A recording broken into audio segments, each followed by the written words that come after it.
Samantala sa lungsod ng Gangnam noong 2006, ang pinakamahalagang lugar ng Seoul ng South Korea, iniulat ng isang tauhan sa kanyang team leader ang pondo ay nailipat na sa kaunting oras. Ngunit kinwestiyon siya ng kanyang boss kung gaano kalaking pera ang pinag-uusapan nila. Sumagot naman ang tauhan niya na nasa 20,000 stocks ang halaga nito. Sinabi ng matanda na mayroong isang tao na nakapansin ng isang bagay na ito, na isang pagkakataon na sinasamantala para sa sariling kapakinabangan. Nalilito ang kanyang mga kasamahan kung ano ang dapat nilang gawin ukol rito. Naiinis na sumagot ang boss nila, sinasabing malapit nang ilabas ang anunsyo at kailangan nilang ibahagi ito kahit papaano. Dagdag pa niya, hindi niya alam kung sino sila, pero napakaswerte nilang tao. Sinabihan niya ang grupo niya na hindi nila alam kung may isa pang katulad niya na darating, kaya pinaalalahanan silang mag-ingat. Dahil kung bumagsak sila rito, lahat sila ay mamamatay. At sa kanyang isip, tila alam ng mga ito ang lahat ng kanilang plano, na parang multo. Iniisip niya naman kung sino kaya ang taong iyon. Samantala sa loob ng isang bahay, may isang misteryosong lalaki na nagmamanipula ng mga stocks. Siya ang ating bida, masayang isinasagawa ang kanyang plano dahil lahat ay naaayon sa gusto niya. Nagkaroon siya ng 46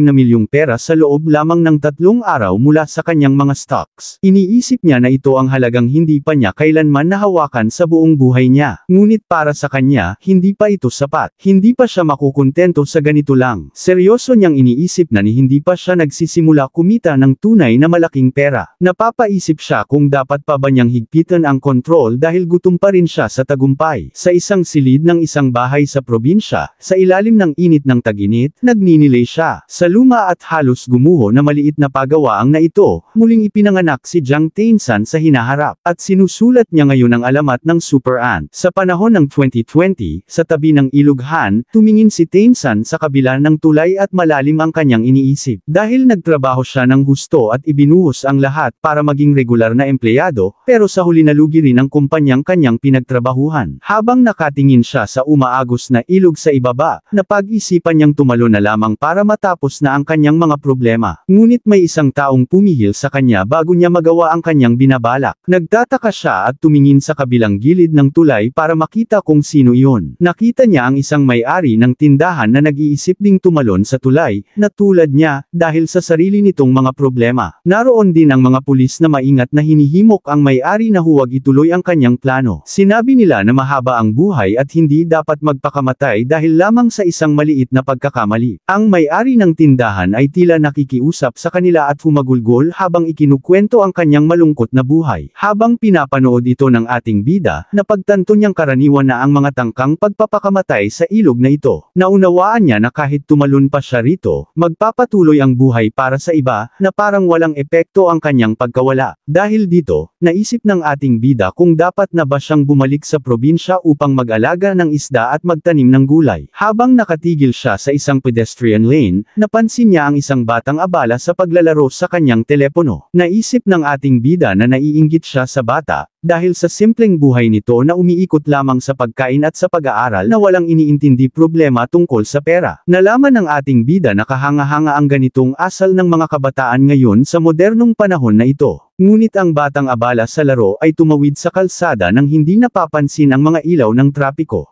Napansin ng ating bida ang paparating na puting kotse na mabilis ang takbo papunta sa bata. Tinignan niya ang bata, na tila walang kamalay-malay sa panganib at nananatiling nakatuon lamang sa kanyang telepono. Makikita na hindi bumabagal ang kotse, at patuloy itong mabilis na tumatakbo sa kalsada. Napagtanto niyang may inosenteng bata ay patuloy pa rin sa paglalakad niya, habang abala siya sa kanyang paggamit ng cellphone. Habang ang kotse ay hindi pa rin tumitigil at patuloy sa pagtakbo sa kalsada. Samantala, ang inosenteng bata ay walang kaalam-alam na may sasakyang paparating dahil natatakpan ng kanyang earphones ang pandinig nito. Nang mapagtanto ng ating bida ang nalalapit na panganib sa bata, agad siyang kumilos. Sumigaw siya ng malakas upang marinig at mabigyan siya ng babala. Sa kabila ng panganib, matapang siyang tumakbo sa kalsada upang mailigtas ang bata mula sa mabilis na paparating na kotse. Ngunit ang kotse na walang intensyong umiwas o magpreno, ay patuloy pa rin sa pagmamaneho nito. At huli na para mapansin ng bata na may paparating na kotse. Kaya't iniligtas ng ating bida ang buhay ng bata, isinakripisyo niya ang kanyang sarili upang mailigtas ito mula sa mabilis na sasakyan. Napagtanto niyang huli na para sa kanya na makaiwas pa sa mabilis na kotse. Dahil doon, nabundol siya ng kotse at nagsikalat ang mga gamit niya sa trabaho sa kalsada. Naiinis siya at may pagsisisi sa sarili dahil ganito lang pala siya mamamatay. Makikita na sobrang taas ng pagtilapon ng kanyang katawan, kasabay ng pagkalat ng mga pira-pirasong basag na salamin ng kotse. Pero kahit na aksidente siya sa crossway, naisip niya kung ganito na lamang siya mamamatay. Bago siya tuluyang namatay, napagtanto niyang wala siyang nagawa para sa kanyang mga magulang. Naisip din niya kung makakatanggap ng kompensasyon ang kanyang mga magulang sakaling siya'y masagasaan. Bigla niyang narinig ang isang tinig na tumatawag sa kanya bilang hangal, at dinala siya sa isang hindi matukoy na lugar na tila lumulutang sa ere. Naroon ang isang tao na natatakpan na anino na pinalilibutan ng liwanag. Ang anino ay isang matandang lalaki na may puting buhok at balbas, suot ang isang malaking kwintas na gawa sa mga butil. Naguguluhan ang ating bida at tinanong niya ang matanda kung sino siya at bakit siya nakabitin sa ere. Agad niyang inisip na baka ito na ang Grim Reaper na sinusundo na siya sa kabilang buhay. Itinanggi naman ng matanda ang kanyang pag-aakala na siya ay isang Grim Reaper at ipinahayag na siya ay isa sa kanyang mga ninuno. Nagulat ang ating bida, na medyo kinabahan at nagtataka kung bakit ganoon ang anyo ng kanyang ninuno. Sinisi siya ng matanda dahil sa kawalang galang niya. Nagalit ang ninuno niya, iniisip na mabait at magalang ang kanyang inapo kaya niya sana itong dadalhin sa langit. Ngunit nakarating sa kanya ang mga ulat tungkol sa masamang asal ni Tisan at kawalang galang nito sa kanyang angkan. Tinanong ng ating bida kung ano ang sinasabi ng matanda, na habang iniisip niya kung bakit niya siya sinisigawan. Sa kabila ng mga ito, napagpasyahan ng ninuno na bigyan siya ng isa pang pagkakataon, kaya bibigyan niya ito ng regalo. Sinabi ng matanda na kung mabubuhay siya muli sa mundo ng mga tao, huwag siyang magkunwaring pari at patawarin niya ang kanyang mga kaaway. Ngunit pinaalalahanan din siya na bugbugin ang mga ito at siguraduhin hindi na sila muling manggugulo. Takot na tanong ng ating bida kung sino ba siya para gawin ang ganoong bagay. Binalaan siya ng kanyang ninuno kung magpapatuloy siya sa pagiging duwag, siya mismo ang bababa upang disiplinahin ang kanyang apong walang pag-asa at paulit-ulitin ang kanyang buhay sa loob ng 5,000 taon. Bago pa man lubusang maunawaan ni Tisan ang sitwasyon, itinapon siya sa isang walang katiyakang kalaliman. Bumagsak siya sa diretsyo sa lugar kung saan siya tinamaan ng sasakyan. Napasigaw si Tisan sa takot at nagtatanong kung bakit pa ipinangako ng kanyang ninuno na ililigtas siya. Ang kanyang katawan ay nadurog sa kalsada dahil sa taas ng pinaghulugan niya. Samantala sa umaga, patuloy na tumutunog ang orasan sa isang kwarto. May isang kamay na sinusubukang abutin ng maliit na orasan. Pinatay niya ito dahil sa nakakainis na ingay ng alarma ng orasan. Ang kamay na iyon ay pag-aari ng isang batang lalaki. Nagising ang binatilyo na nakahiga sa kama, iniisip kung nasaan siya. Habang bumangon siya mula sa kama, siya ay litong-lito sa kanyang paligid dahil may nakikita siyang lumang kagamitan. Nung isang araw noong August 2020, sa edad na 32,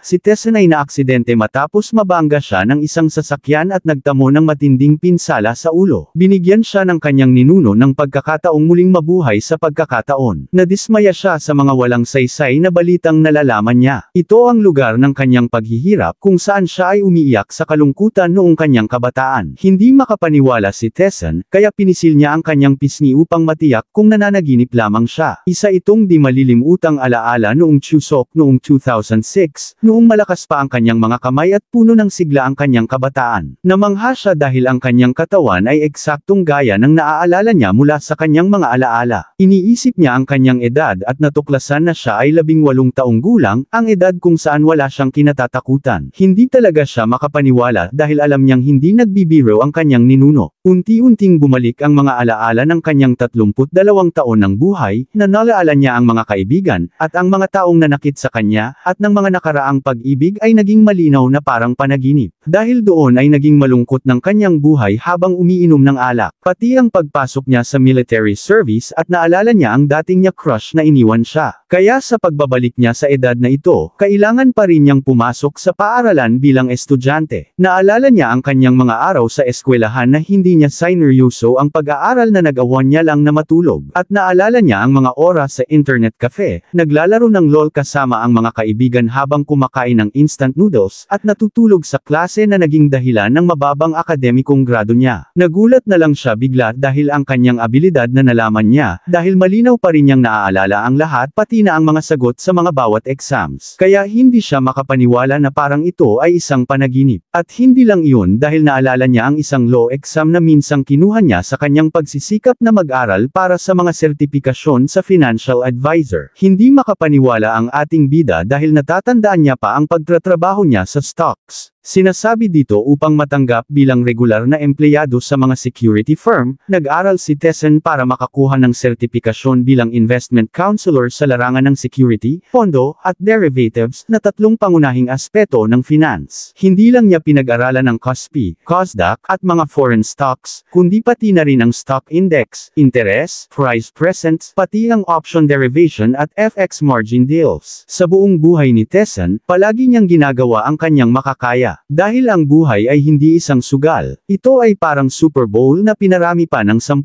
Naalala ni Tessen ang pangako ng kanyang ninuno, na bibigyan siya ng isang espesyal na regalo. Kaya tumingin siya sa paligid ng kwarto niya, na umaasang makikita niya ang regalo na iniwan para sa kanya. Habang nagmamasid siya, bigla siyang may napansin. Isang matinding liwanag ang lumitaw sa likuran niya, na sobrang liwanag na halos hindi niya mabuksan ang kanyang mga mata. May narinig siyang boses at inutusan siya na kailangan niyang umupo ng matuwid. Nang buksan niya ang kanyang mga mata ay nakita niya ang isang uwak, o mas tamang sabihin na isang uwak na nakadapo sa ulo ng isang matandang lalaki. Sinabi ng matanda na ibibigay niya kay Tessen ang 5 elemento ng Tachi. Nagulat ang ating bida at tinanong ang matanda kung sino siya. Dagdag niya pa, tinanong din niya kung anong lugar ito. Ipinakilala ng matanda ang kanyang sarili bilang si Chien Ryongsin, ang direktor ng Shinsean Healthcare. Sinabi ni Ryongsin na ayaw niyang mag-aksaya ng oras, kaya inutusan niya ang ating bida na agad simulan ang paglinang sa Yuan Realm. Binalaan din niya ito sa mga problemang maaaring kaharipan kapag siya ay natuklasan. Dagdag pa niya, sinabi niya na gawin na nila ito ng mabilis, dahil iligal ang pagtuturong ito, at kung mahuhuli siya, masususpinde siya. Lubos na nalilito ang ating bida, dahil wala siyang alam tungkol sa Shinsean Healthcare, at sa paglinang sa Yuan Realm, o sa Divine Dragon. Wala ring ideya ang ating bida kung ano ang nangyayari. Ang Shinsean Healthcare, ang iligal na pagtuturo sa Heavenly Dragon God, lahat ng salitang ito ay bago sa kanya. Ngunit pinuri pa siya ng matanda ang ating bida dahil sa matibay nitong pangangatawan at tinanong kung paano niya ito nakuha. Ngunit hindi makapaniwala si Tessen na matibay pala ang kanyang katawan. Nagulat siya na ang mga kalamnan na na-develop lamang sa paminsan-minsang pag-eehersisyo niya ay pinuri pa ni Ryongsin. At pinayuhan din siya ng matanda na tigilan niya ang panunood ng mga malaswang pelikula dahil sinisira nito ang kanyang sarili. Sinabihan pa siya na itigil na ang madalas na pagkain niya ng instant noodles dahil masama ito para sa dugo. Naiintindihan naman ito ni Tessen dahil sa hirap ng buhay, instant noodles lang ang kaya niyang bilhin. Pagkatapos nun, sinabi ng matanda kay Tessen na ipikit ang kanyang mga mata at agad silang magsanay. Bagaman may konting pagdududa si Tessen sa mga sinasabi ng matanda, sinunod pa rin niya ito. Tinanong ni Tessen kung hindi ba mahalaga na iligal ang pagtuturong ito. Dagdag pa niya, tinanong niya kung hindi ba delikado ang lugar na ito. Tinanong siya ng matanda kung hindi ba niya alam ang mga pangunahing elemento ng pagtuturo. Sinabi nito ang tatlong elemento ay speed, precision, at ki. Habang nakaupo siya, naisip ni Tessen kung bakit mukhang kapanipaniwala ang mga sinasabi ng matanda sa kanya. Sinabi ni Ryongsin na nakita na niya ang pangyayaring ito noon. Sumagot si Tessen at tinanong kung tinutukoy ba ni Ryongsin ang mga eksena sa mga pelikula o nobela tungkol sa martial arts. Pinagalitan siya ng matanda dahil sa maling pamamaraan niya ng pagsasanay ay maaaring makasira sa kanyang mga buto. Sa isip ng ating bida, hindi ba ang direktor ng Shinsean Healthcare ay isang pekeng doktor? Dahil dito, sinimulan na nila ang kanilang pagsasanay, at bigla na lang nagwala ang mga uwak sa kalangitan. Nagulat na lamang si Tessen nang biglang sumulpot ang matanda sa likuran niya. At pagkatapos nun ay dahan-daang naramdaman ni Tessen ang kapangyarihan ng Divine Dragon sa kanyang likuran. Nagsimula na ang paglipat ng enerhiya mula sa mga kamay ng matanda patungo sa likod ni Tessen. Nangako ang matanda na ililipat ang lahat ng kanyang kapangyarihan kay Tessen kapag naintindihan na niya ang minor heavenly cycle. At pagkatapos ng Daejucheon, sinabi niya kay Taesan na hanapin niya na lang ito mismo. Ngunit hindi pa rin alam ng ating bida kung ano ang kailangan niyang gawin. Makalipas ang ilang sandali, unti-unting natutunan ni Taesan ang ipinapagawa sa kanya ni Ryongsin. Biglang lumabas ang isang liwanag mula sa kamay ng matanda at dumadaloy ito papunta sa katawan ni Taesan. Naramdaman ng ating bida ang pagdaloy ng lakas sa kanyang katawan na nagdulot sa kanya ng matinding kirot. Pinabilis ng matanda ang pagpapalipat ng enerhiya sa likuran ni Taesan. Naramdaman ni Taesan ang parang alon na dumadaloy sa kanyang likod, kasabay ng tumitinding sakit. Patuloy ang matanda sa pagpapadaloy ng enerhiya kay Taesan, na para bang hindi pa sila nagsisimula. Sinabihan siya ng matanda na kailangan niyang tiisin ito dahil ang mas malaking sakit ay nangangahulugan na mas malaking kapangyarihan. Tahimik na tinitiis ni Taesan ang matinding sakit. Iniisip niya kung bakit sinasabi sa kanya na kailangan niyang tiisin iyon, dahil pakiramdam niya ay malapit na siyang mamatay. Nagsimula ng mamaga ang kanyang mga ugat, at halos nagmamakaawa na siyang itigil ito. Ngunit patuloy pa rin ang matanda sa kanyang ginagawa, na patuloy na ipinapasa ang enerhiya kay Taesan. Hindi na kinaya ni Taesan ang matinding sakit, kaya sumigaw siya mula sa sobrang sakit. Makikita ang mga ugat sa kanyang katawan na nagsisimulang magpakita. Dahil sa ingay na ginawa ni Taesan, pati na ang mga uwak sa paligid ay nagsimulang magwala, na naguguluhan sa mga nangyayari. Habang dumadaloy ang buong enerhiya na ibinibigay sa kanya ni Ryongsi, tila napuno ang kanyang katawan, kaya dahil sa sobrang sakit, nawalan siya ng malay. Sa isip ng ating bida kung ito ba ang ibig nilang sabihin kapag sinasabi nilang mawawala na ang kanyang katinuan. At makikita na patuloy na tumutulo ang pawis mula sa kanyang katawan. Kasabay ng pawis niya, may lumalabas na maasim at maruming likido mula sa kanyang balat, na parang sasabog na ang kanyang mga ugat dahil sa mga turo ng matandang Buddhism. At inaakala niya na talaga ay mamamatay na siya. Ang mga ugat niya ay parang lalabas na mula sa kanyang balat pero hindi tumitigil ang matanda. Sinabi nito na kapag ang kanyang mga luha at sipon ay bumabalot sa kanyang mukha dahil sa sakit, na siya ay magiging mas malakas habang tumitindi ang sakit. Sinabi ni Ryongsin na ibibigay pa niya ang konsesyon ng 5 elemento ng Tachi. Ipinapaliwanag dito ang mga pamamaraan ng mga elemento ng Tachi, isang teknika ng martial arts na tanging ang mga bihasa lamang ang makakagawa nito. Kaya napatingin na lang siya sa kanyang katawan na may naramdaman siyang kakaiba rito. Hindi makapaniwala si Taesan dahil hindi talaga nagsisinungaling si Ryongsin. Dahil talagang natutunan niya ang 5 elemento ng Tachi. Kaya ikinwento ni Ryongsin na kahit ganito ang itsura niya, siya ang pinakamahusay na estudyante ng Wudang sect at isang martial arts master na nakipaglaban sa leader ng Musect sa loob ng 3 gabi at 4 na araw, at ipinadala siya sa bingit ng kamatayan, ngunit nanalo rin siya sa grand prize ng ika-3233 na kompetisyon ng Haring Jude. Ngunit sinabi ni Taesan na walang nagtatanong, dahil isang hindi kapani-pani walang kasaysayan na hindi niya matiyak kung ito ba ay totoo. Nakita niya ang maraming likido na lumabas sa kanyang katawan kaya nabasa ang kanyang damit. Kaya ang epekto ng mga turo ng Buddhist ay talagang kamangha-mangha. Nabigla ang ating bida, na ganito pala karaming pawis ang nasa loob ng katawan niya. Tumingin siya sa kalendaryo dahil malinaw niyang nakita ang araw na lumubog at sumikat ng ilang beses, ngunit hindi lumipas ang oras dito. Ngunit iniisip niya kung paano ito naging posible. Napatingin siya sa kanyang dating computer na ginagamit niya noon. At sa pagtingin niya sa pader, na sumisigaw siya dahil sa kahirapan. Naalala niya ang kanilang internet dahil sa sobrang bagal nito. Ang gamit niyang computer ay isang Celeron 500, may 6 MB RAM, 4 MB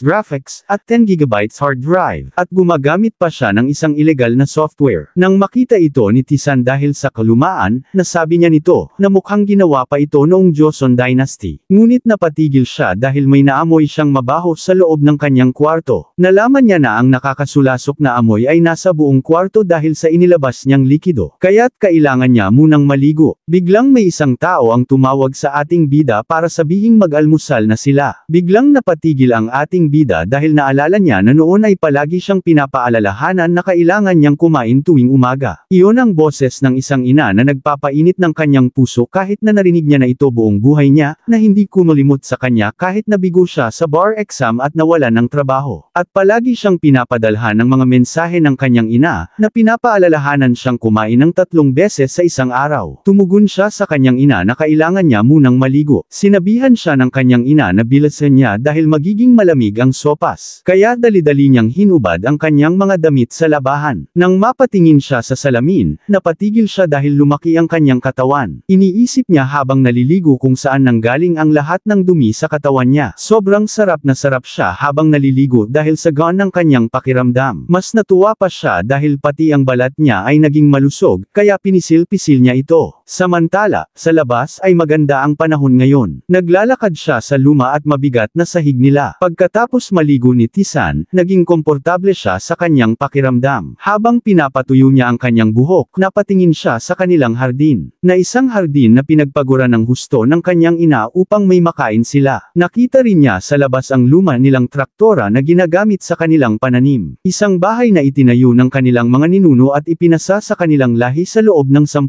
henerasyon. Naisip niya na ito ang dahilan kung bakit siya naninirahan dito sa kanayunan. Biglang narinig niya ang boses ng kanyang ina na tumatawag mula sa likod habang may daladalang pagkain. Sinabi ni Tisan na inaakala niyang mas magiging maganda ang panahon pagkatapos niyang maligo. Tumingin si Tisan sa pagod niyang nanay, na palaging nagtatrabaho sa taniman tuwing madaling araw, pero para sa kanya, siya ang pinakamagandang nanay kumpara sa mga nanay ng kanyang mga kaklase noong elementarya. Napaiyak si Tisan dahil sobrang na-miss niya ang kanyang ina, kaya mabilis niya itong niyakap. Nagulat ang nanay ni Tisan dahil malaki na siya para umakto ng ganyan. Habang umiiyak ang ating bida, pinuri niya ang kagandahan ng kanyang nanay. Naguguluhan naman ang ina ni Tisan dahil hindi niya alam kung bakit umiiyak ang kanyang anak. Sinasabi dito na nagtapos siya mula sa Department of Painting ng Hangin University, kung saan mga talentadong pintor lang na Koreano ang nakakapasok. Sinabi rin ng kanyang nanay na hindi pa siya nakakapagbunot ng damo bago siya ikinasal, pero ngayon ay isa na siyang magsasaka. Sinabi ni Tisan sa kanyang nanay na may pag-aalala, na malakas pa ang katawan nito, pero sana huwag niyang sabrohan ang trabaho. Kahit anong tingin niya, hindi ito mukhang taga-kanayunan. Natuwa naman ang nanay niya sa mga sinasabi niya at sinabing wala siyang problema rito, basta't may magsasaka, kaya lahat ay makakaraos dahil may makakain sila. Pabirong tinanong ni Tisan ang kanyang ina kung binenta ba niya ang bansa niya sa nakaraang buhay niya. Masayang sumang-ayon ang kanyang ina, sabay sabi na isa siyang prinsesa na ibinenta ang kanyang bansa. Sa isip ni Tisan, matagal na niyang hindi narinig na tumawa ang kanyang ina. Nangako si Tisan sa kanyang ina na gagawin niyang magaan, maganda, at masaya ang buhay nito sa tamang landas. Tinanong naman ng ina ni Tisan kung hindi ba dapat ay kumain na siya, dahil mahal na mahal niya ito. Biglang humingi ng pasensya ang ating bida, dahil niyayakap niya ang kanyang ina nang walang pahintulot ng kanyang tatay. Napatawa na lang ang kanyang ina at sinabing tama siya, dahil hindi biro ang pagiging seloso ng tatay niya.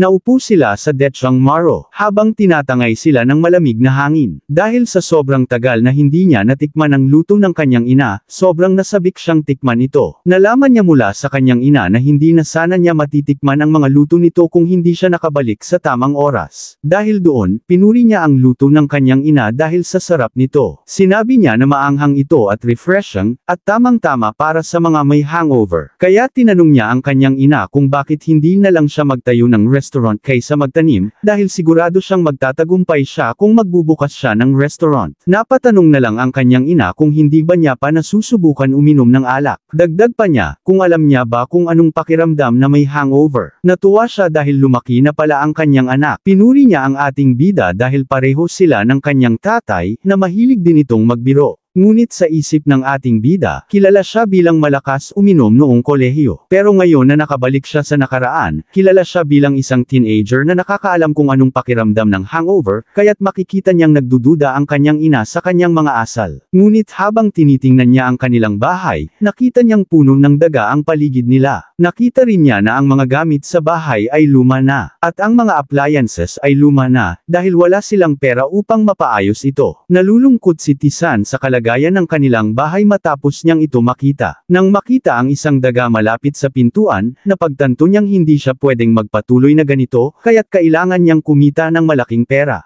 Hindi makapaniwala ang ina ng ating bida dahil ginagawa ng kanyang anak ang hindi karaniwang ginagawa niya. Dagdag pa niya, hindi raw siya ang tipo ng tao na naghuhugas ng pinggan. Sumagot naman si Tisan sa kanyang ina noong nasa militar siya, naghuhugas siya ng pinggan pagkatapos kumain. Tinanong ng kanyang ina kung kailan pa siya nagsilbi sa militar, ngunit ngumiti lang ang ating bida at sinubukang baguhin ang usapan. Tinanong niya kung nagkakampihan ba sila ng kanyang ama para asarin siya, ngunit agad itong itinanggi ng kanyang ina. Habang iniisip ni Tisan na sabi niya sa sarili niya, kaya pala naging masama siyang anak, dahil ang simpleng paghuhugas ng pinggan ay hindi niya magawa. Sinabi niya sa kanyang ina, na pasasayahin niya siya araw-araw. Samantala, tanghaling tapat, hindi magawa ng nanay nila ang kahit ano sa ilalim ng matinding init ng araw dahil hindi maganda ang kanyang kalusugan. Habang natutulog ang kanyang ina, naisip ni Tessen kung gamitin niya kaya ang mga natutunan niya sa militar. Dahil doon ay sinubukan niyang linisin ang kanilang maruming sahig. Nilinis niya rin ang sahig sa sala na amoy luma at masangsang. Tinanggal ng ating bida ang lumang kurtina na hindi pa nalalabhan. Pagkatapos noon, sinubukan niyang labhan ang iba pang maruruming damit gamit ang washing machine. Matapos labhan, sinampay niya ang mga ito sa labas upang agad matuyo. Alam niya na kasalukuyang may problema ang kanyang ama sa malaking utang, kaya nilinis din niya ang mga bintana ng kanilang bahay. Pagkatapos noon ay tinapon niya ang lahat ng naipong basura sa loob ng bahay nila. Sinasabi rito na ang tatay niya, na isang magsasaka ng mansanas ay nauunawaan ang halaga ng pataba at fertilizer. Gayunpaman, hindi masyadong popular ang organic na pagkain sa South Korea dahil iilan lamang ang nakakabili ng mga prutas na walang lasa. Nang tinikman nito ni Tisan ang isang mansanas na nakita niya sa tabi, kaagad niya itong idinuro dahil sa kakaibang lasa nito. Agad niyang sinabi na hindi maganda ang kalidad nito. Ngunit sa isip niya, naisip niyang hindi maganda ang kalidad ng mansanas dahil sa mataas na utang ng kanyang ama. Ang tatay niya ay may taniman ng mansanas at 2 palayan na minana mula sa lola ni Tisan 3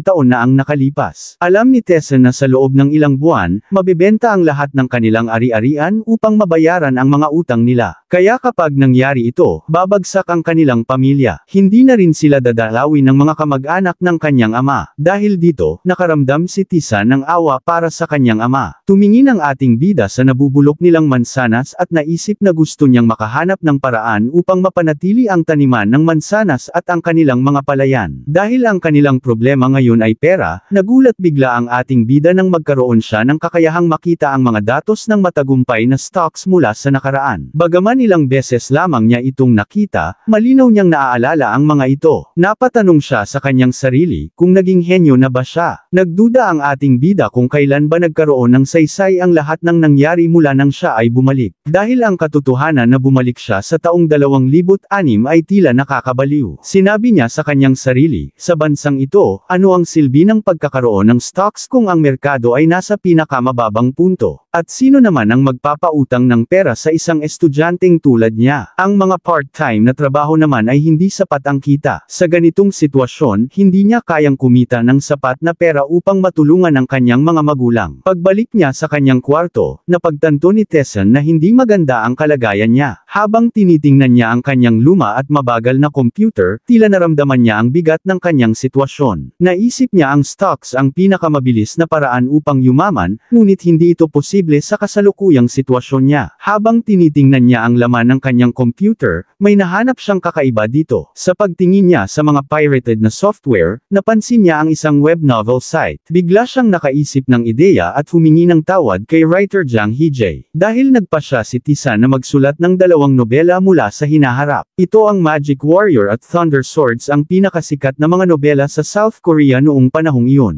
Ang una ay Magic Warrior, ay nailathala noong 2007 ni Jang Hee-jae. Pagsapit ng 2020, mayroon na itong 59 na volume at patuloy pang nadaragdagan, at naalala ni Tisan ang bawat detalye ng nobela. Patuloy siyang nagtatype ng walang tigil dahil nais niyang kunin ang pagkakataong ito. Hindi na niya binago ang mga pamagat dahil naniniwala siya sa prinsipyo na kung sino ang mauna, siya ang makakakuha. Ang kwento ng nobela ay tungkol sa pangunahing tauhan na tumutulong sa babaeng bida matapos ang pagkamatay ng ama nito, na naging dahilan ng pagbagsak ng kanilang pamilya. Isinulat niya ang pangalan ng main character bilang Red, at ang pangalan ng babaeng bida ay Ju Yeren. Pagkatapos mamatay ng nag-iisang ama ni Ju Yeren, ang kanilang pamilya ay tuluyang mawawasak. Pakiramdam niya ay isa siyang henyo habang ipinagmamalaki ang sarili. Upang mapag-aral ang kanyang gutom na kakambal na kapatid na babae, si Red na nerdy na pangunahing tauhan, ay aksidenteng nakakonekta sa isang artificial na laro. Nakakagulat, lahat ng nilalaman ng nobelang nabasa ng ating bida ay biglang pumasok sa kanyang isipan. Nararamdaman niya ang labis na pagmamalaki sa pag-aakalang siya ay isang henyo. Ang sikat na nobela ay muling ipinanganak sa pamamagitan ng kanyang mga kamay. Mabilis siyang nagtatype sa kanyang computer upang agad matapos ang buong nobela niya. Sa tingin ng ating bida, ang dugo bilang isang writer na matagal nang natutulog sa loob niya ay muling dumadaloy. Una, inilagay niya ito sa libreng kategorya. At kapag sumikat ito, tiyak na magdadala ito ng malaking kita sa kanya. Naging masaya siya matapos magawa ang unang chapter ng kanyang ginagawa. In-upload niya ang unang chapter ng nobela sa isang site at gumawa siya ng account, at pinangalanan niya ang sarili bilang Gold River. Masaya siya dahil nakapag-upload siya ng 2 chapter ng Magic Warrior. Habang iniisip niya, na kahit na isang web novel na mula sa hinaharap ang ninakaw niya, nakaramdam siya ng kasiyahan sa kanyang puso. Nagising ang ina ng ating bida dahil sa ingay ni Tisan, kaya't iniisip niya kung ano ang kinain niya. Samantala, kinagabihan sa South Korea, makikita ang isang lalaki na kumakain ng noodles habang nagbabasa ng nobela. Pinuri niya ang main character ng Magic Warrior. Iniisip niya na isa itong talunan, pero lumalabas na napakahusay at puno siya ng karisma. Dagdag pa niya, ang nobelang binabasa niya ngayon ay isa sa pinakamaganda sa lahat ng nabasa niya. Sinabi niya na napaka-enthusiastic niya habang binibigyang diin kung paano marunong mag-alaga ang main lead sa babaeng bida sa kwento. Binasa niya ang 10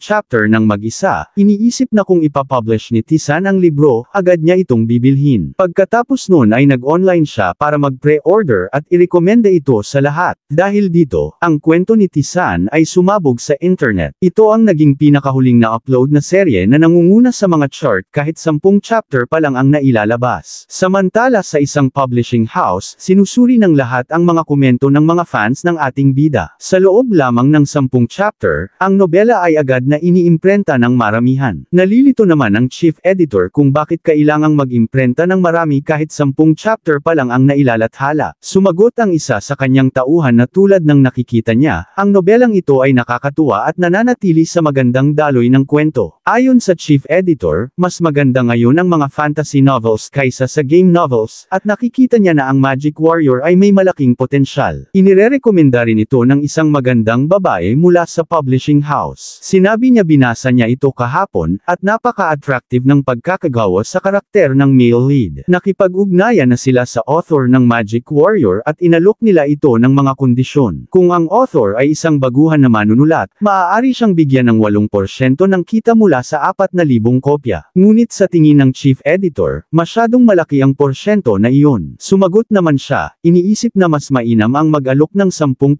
mula sa 5,000 kopya. Ngunit napagdesisyonan ng kanilang chief editor na mas maganda ang unang alok, kaya inutusan niya ang kanyang mga tauhan na agad makipag-ugnayan sa writer ng Gold River. Samantala, sa ibang eksena sa isa pang publishing house, tinanong ng isang empleyado ang kanilang boss kung nabasa na nito ang trending na nobela. Ayon sa lalaki, napakaganda ng kwento at naniniwala siyang mahusay ang pagkakasulat nito at may malaking potensyal. Napansin ng chief editor ang mabilis na pag-angat ng nobela at nagpasya siyang ito ay i-publish. Kaya nag-alok siya ng 10% mula sa 6,000 kopya. Natakot ang kanyang tauhan na masyadong malaki ang porsyento at baka hindi sang-ayunan ng publishing house. Dagdag pa niya kung malaman nila ang kontrata, maaaring magdulot ito ng kaguluhan. Ngunit buong kumpiyansa namang sinabi ng boss niya na may premonition siyang aabot ng hindi bababa sa 10,000 kopya ang mabebenta nito. Matapos makita ang kumpiyansa ng kanyang boss, sinabi ng tauhan na kahit hindi pa nila alam ang aktwal na kita, sigurado siyang magiging isang malaking tagumpay ito. Kaya inutusan ng chief editor ang kanyang mga tauhan na agad makipag-ugnayan sa writer ng Gold River, dahil kung tatawag sila, siya na mismo ang makikipagkita sa kanila. Samantala, 3:00 ng madaling araw sa bundok sa likod ng bahay ni Tisan. Nakikita na ng ng ating bida na mas tumagal na ang kanyang katawan sa pag-eensayo ng Tai Chi mula ng huling chapter. Ang kanyang paghinga ay naging mas magaan. Makikita na ang buong katawan niya ay nababalutan ng Chi energy na patuloy na nagliliwanag, at itinuon niya ito sa kanyang panloob na enerhiya. Ang kanyang katawan ay humihinga ng ritmo, habang iba't ibang posisyon ng martial arts ng 5 elements ng Tai Chi ang patuloy na lumilitaw sa isipan ni Tessen. Kumilos siya ng mabilis at sinubukang sumipa ng mabilis upang subukan ang kanyang lakas. Dahil sa pag-eensayo niya, naging maayos ang daloy ng dugo niya at ang kanyang paghinga. Habang nakatayo siya sa tuktok ng bundok, nararamdaman niya na nasa rurok na ang kanyang lakas, at nangako siya sa kanyang sarili na hindi na siya mamumuhay bilang talunan. Dahil hindi siya makapag-ensayo ng martial arts sa kanilang bahay, pansamantala siyang nagtayo ng tent sa tuktok ng bundok na 500 metro ang taas. Gaya ng inaasahan ng ating bida, ang mga contact message ay nagmula sa top 5 publishing company sa genre na ito. Naging masaya siya sa unang tagumpay ng kanyang unang plano. Ngunit hindi niya muna papansinin ang mga ito sa ngayon. Kaya ang tanging dahilan kung bakit sumikat ang nobela ng Magic Warrior hanggang 2021 ay dahil napakasaya nitong basahin na para kang mapapabayaan ang lahat at babasahin mo na lang ito ng tuloy-tuloy. Kaya ang pinakamainam na troto para sa isang veteranong manunulat. Dagdag niya pa, kailangang alamin ang ibang gawa ng mga writer at maging pamilyar sa mga publishing companies. Kaya maraming review sa internet tungkol sa mga writer na naakit ng staff ng publishing company para pumirma ng kontrata, at sa huli ay pinagsisihan ito. Sa isip niya, kailangan niyang maging maingat. Nakikita niya ang Nis Media, na isang publishing house, at nalaman niyang ito ang unang nag-publish ng nobela ng Magic Warrior sa hinaharap. Samantala sa labas ay umuulan sa langit. Nais ni Tessen na isama ang kanyang ina palabas. Sinabi ni Tessen sa kanyang ina na ililibre niya ito ng masasarap na pagkain. Tumugon naman ang kanyang ina na wala siyang pera para dyan. Dahil sa kabaitan ng kanyang ina, sumang-ayon na rin siya na sumama sa kanyang anak, dahil matagal na rin mula noong huli silang lumabas. Pupunta sila ngayon upang makipagkita sa may-ari ng Nis Media Publishing House para pag-usapan ang kontrata. Ang pagkakakilanlan niya bilang menor de edad ang nagiging hadlang sa kanya, dahil ang mga menor de edad ay hindi pa pinapayagang gumawa ng mga legal na gawain ng mag-isa. Kaya kailangan niya ang pahintulot ng magulang niya upang maisakatuparan ang mga legal na hakbang. Na isang legal na hakbang kung saan may kasamang paunang bayad at multa. Upang maipagpatuloy ito, isinama niya ang kanyang ina bilang kanyang kinatawan. Tinulungan ng ating bida ang kanyang ina na bumababa sa bus, at natuwa naman ang kanyang ina dahil siya ay maalaga nung nakaraan pa. Inaya naman ni Tessen na magkape muna sila ng kanyang ina. Sumang-ayon naman si Tessen dahil sa ganitong panahon, iced americano ang the best na orderin. Habang naglalakad sila at malakas ang buhos ng ulan, huminto sila sa isang coffee shop. Tinanong ng ating bida ang kanyang ina kung may tiwala ba siya sa kanya. Sumang-ayon naman ang kanyang ina na mananatili siya sa tabi niya hanggang sa araw na mawala siya sa mundong ito. Pagkapasok pa lang nila sa coffee shop, kanina pa sila hinihintay ng Nis Media. Nalaman nila na isang estudyante ang dumating kaya inaakala nila na malilate si Gold River. Habang sa isip ng ating bida matapos makita ang mga taga Nis Media, dahil dumating sila ng tamang oras kaya bibigyan niya sila ng passing score para dyan. Kaya linapitan niya ito upang tanungin kung sila nga ang mga taga Nis Media. Hindi makapaniwala ang mga editor dahil isang estudyante si Gold River. Sumang-ayon naman si Tessen na siya nga si Gold River, habang makikita ang pagkabigla ng kanyang ina dahil naging isang writer ang kanyang anak.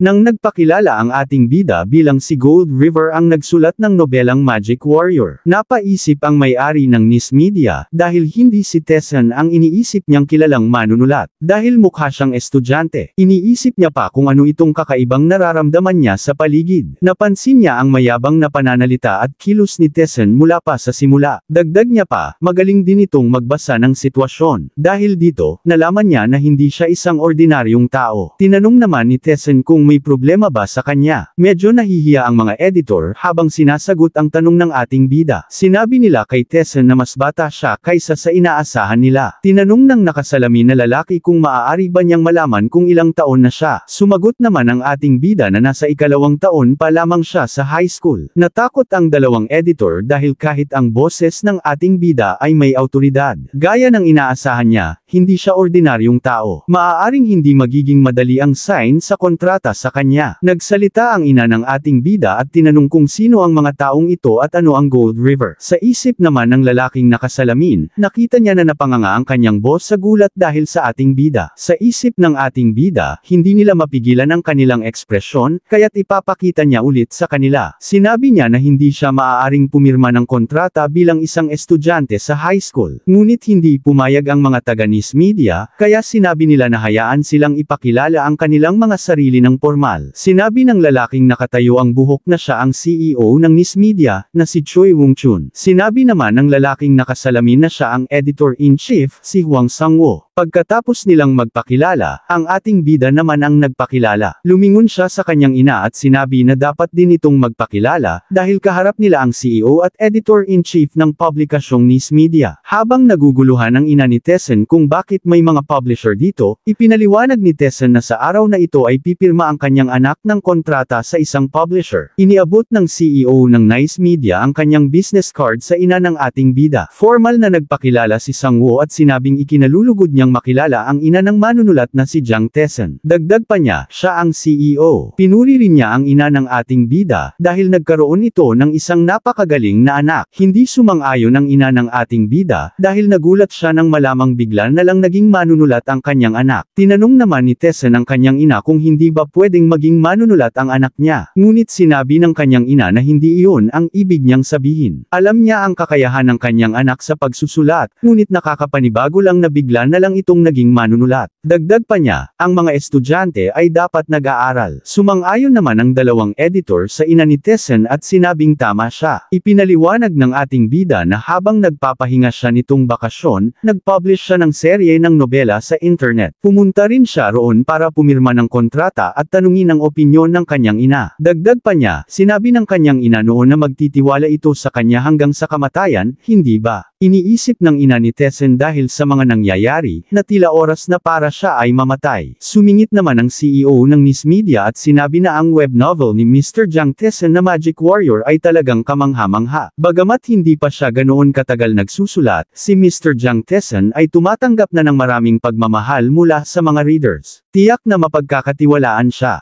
Sinabi naman ni Sang-woo bilang editor, na ito ang pinakamahusay na gawa na nakita niya. Nang marinig ng ina ni Tessen na ang nobela ay tungkol sa isang Magic Warrior, sinabi niyang talagang kahanga-hanga ito. Proud na tinanong ni Tessen ang kanyang ina kung ipinagmamalaki ba nito ang pagkakaroon ng anak na may ganitong talento. Habang tinitigan siya ng kanyang ina na may halong may pag-aalala. Tinanong bigla ni Tessen kung pwede ba silang umorder ng kape para sa kanya. Nahihiyang sinabi ng kanyang ina na hindi niya dapat sabihin iyon sa mga nakatatanda. Ngunit sumang-ayon naman ang mga taga-Nice Media na maaari silang umorder ng kahit ano ang gusto nila. Gusto ng ating bida ang iced coffee at iced desserts. Kaya't agad na kumilos ang editor-in-chief na si Sang-woo upang bumili. Samantala, tinanong ng ating bida ang CEO ng Nice Media kung dala na ba nila ang kontrata. Sumang-ayon naman siya dahil si Jang Tessen ay talagang may dedikasyon. Sinagot ng ating bida na hindi niya alam kung masasabing may dedikasyon siya, pero interesado siya dito.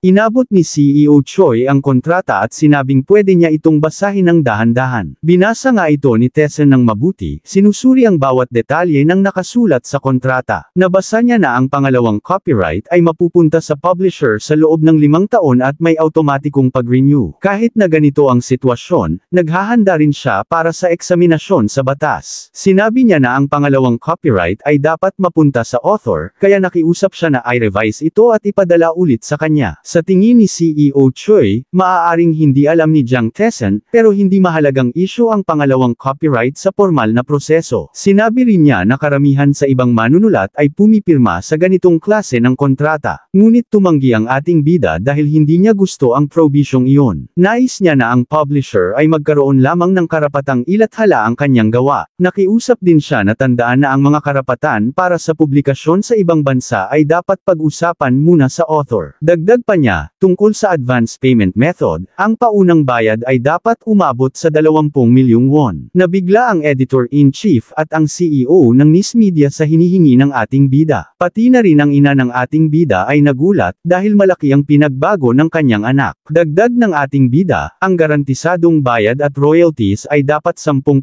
para sa 6,000 kopya, kaya kung nais nilang ibenta muli ito, mangyaring ipadala ang buwanang royalties loyalty sa bank account ng eksakto kasabay ng abiso. Nahihiyang sinabi ni CEO Choi na talagang persegido si Jang Tae-san. Humingi naman ng paumanhin ang editor-in-chief, ngunit ipinaliwanag niya na walang publishing house ang nagbibigay ng ganitong kalaking advance payment sa mga baguhang manunulat. Kahit na mataas ang bilang ng readers ngayon, wala pa ring garantiya na magpapatuloy ang kalidad nito. Napansin ng ating bida ang CEO ng Nice Media na may dalang laptop at notebook. Kaya tinanong niya kung may dala ba silang laptop dito. Tinanong naman nila kung bakit nila biglang binanggit iyon. Seryosong sinabi ng ating bida na bibigyan niya sila ng pagkakataon. Kung hindi nila gusto, maaari nilang tanggihan ito. Kaya iniabot niya ang isang USB. Interesado ang mga taga Nice Media na malaman kung ano ang laman ng USB. Sinabi ng ating bida na ito ay naglalaman ng manuscript, at sabay na inabot ito sa kanila. Dahil mayroon siyang hanggang 5 manuscript ng Magic Warrior dito. Naguguluhan ang ina ni Tae-san dahil sa tingin niya ay sinasapian siya ng mga goblin. Habang sa isip ng ating bida tungkol sa kanyang ina, na mas marami pang mga nakakagulat na sandali ang mangyayari sa hinaharap dahil nagsisimula pa lang siya. Ngayon, narito na ang kanilang reaksyon dahil sa kanyang talento sa pagsusulat ng kwento. Nang makita ng mga editor ang laman ng USB, namangha sila sa ipinakita ng ating bida. Iniisip ng ating bida, kung maganda ang gawa niya huwag na silang mag-atubiling sabihin na maganda ito.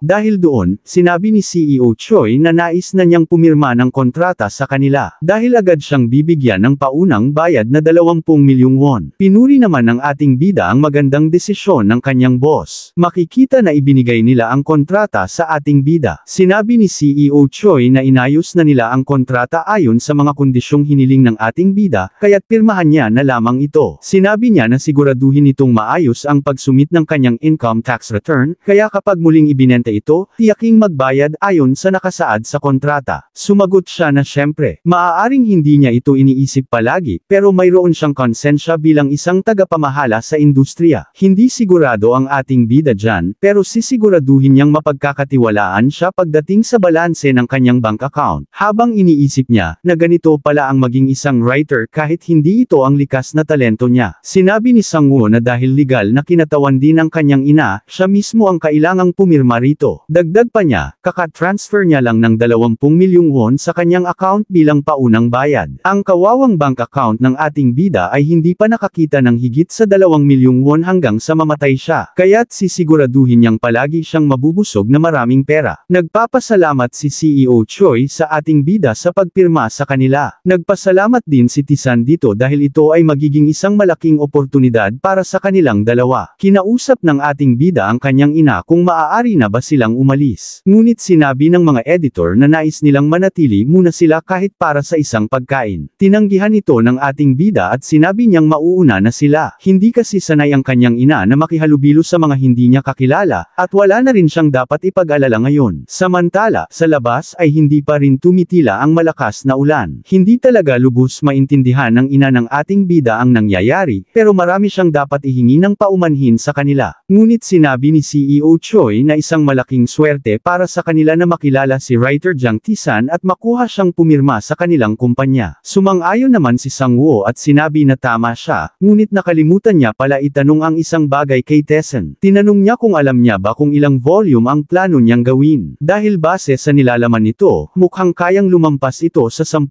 volume. Sumagot si Tae-san sa kanila na mayroon siyang 60 volume. Nagulat muli ang mga taga Nice Media, dahil 60 volume ang ilalabas ng ating bida. Habang iniisip niya kung ano ang dapat niyang gawin, naisip niya na mayroon na siyang 59 na volume sa isip niya, kaya magiging bastos sa mga mambabasa kung tatapusin lamang ito sa 20 volume, gayong sinakop nito ang isang buong panahon. Tinanong nila kay Tae-san na hindi ba masyadong mahaba ang 60 volume. Ngunit sinabi ni Tae-san na huwag silang mag-alala sa manuscript dahil aabot ito hanggang 60 volume. Kaya tingnan na lang muna nila ang progreso, pag-isipan ito muli at pag-usapan sa susunod. Dahil sigurado siyang makalipas ang ilang araw, magsisimula na siyang magsabi na okay lang kahit umabot pa sa 100 volume. Marami pa silang kailangang gawin sa ngayon. Tinanong naman ng ina ng ating bida kung saan sila pupunta ngayon. Sumagot naman ng ating bida na kailangan pa nilang dumaan sa bangko upang kunin ang kanilang pera. Tinanong ng kanyang ina kung may mahalaga ba siyang gagawin doon. Masayang nakangiti si Tae-san at sinabing napakahalagang bagay ito. Tinanong muli siya ng kanyang ina kung bakit hindi na lang sabihin sa kanya kung kung paano siya naging isang writer. Habang iniisip ng ating bida, magsisimula na ang trabaho kinabukasan ng hapon. Kaya kailangang niyang tapusin ang pagbubukas ng stock account ngayong araw. Napatanong muli ang kanyang ina kung hindi ba mas mainam na pag-usapan ito kasama ang kanyang ama. Dahil ang katotohanan ay menor de edad pa siya at nangangailangan ng pahintulot ng magulang. Dahil sa 20 milyong won na ito, mababayaran ang mga utang at interes ng ama niya sa bangko. Ngunit hindi pa niya kayang isakripisyo ang perang ito para doon. Kaya tinanong niya sa kanyang ina kung nagtitiwala ba siya sa kanya. Kaya't nakiusap si Tessa na bigyan siya ng 1 buwan at ipinangako na sasabihin niya sa kanyang ama ang lahat. Dahil ang perang ito ang unang hakbang, tulad ng isang inahing manok na magdadala sa kanilang pamilya sa yaman. Dahil doon, ngumiti siya at sinabi niyang magtitiwala siya sa kanya bilang ina. Kasabay nito, tumila na ang malakas na ulan. Dahil doon, nagpalibre ang ina ng ating bida ng jjajangmyeon para sa tanghalian. Dagdag pa niya, magdagdag rin siya ng tangsuyok. Dahil ang dami niya namang pera. Samantala, habang papasikat ang araw sa South Korea, makikita ang ating bida na nagme-meditate sa ibabaw ng bato. Nakikita niya ang bawat detalyado ng mga stocks noon. Kaya handa na siya sa panahon ng digmaan. Ngayon sa isip niya sila ang idinisenyo niya, at oras na para sila naman ang mawalan ng dugo sa mga kamay niya. Matapos niyang makita ang mga stocks, medyo namangha siya dahil matagal-tagal na rin. Sinabi niya na marami-rami rin silang buy at sell kaya't natutuwa siya. Dagdag pa niya, kung ito ba ay isang stop game. Dahil doon, sinubukan niyang bumili ng stocks at nagbanta na mamamatay silang lahat sa mga kamay niya. Nagsimula ang presyo sa bear market sa 2,250